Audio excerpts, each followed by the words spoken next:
Lahat ng bagay na kukuha sa tiyaga.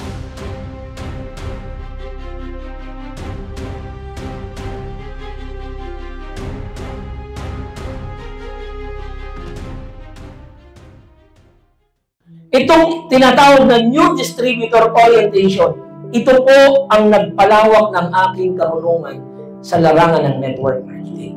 Bakit kailangan yung NDO? Kasi kailangan nyo po matutunan yung negosyo. So ikaw po, kung may nag-invite sa'yo, may nangungulit sa'yo, may tumatayo sa'yo, mag-thank you ka kahit makulit yan. Biglang nasunugan po kami. Na-wash out po lahat ng kabuhayan ko. Alam naman po natin pag online seller, paikot-ikot lang po yung mga products.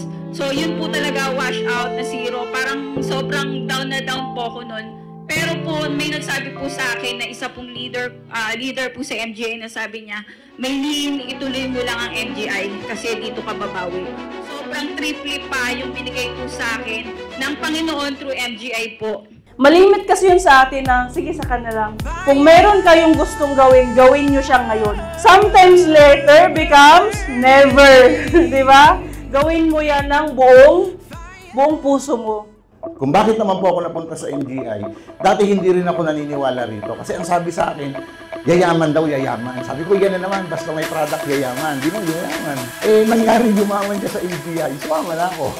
Kailangan maging leader ka para makakuha ka ng leader. Tandaan niyo po, lahat ng tutuloy, yun yung mayaman.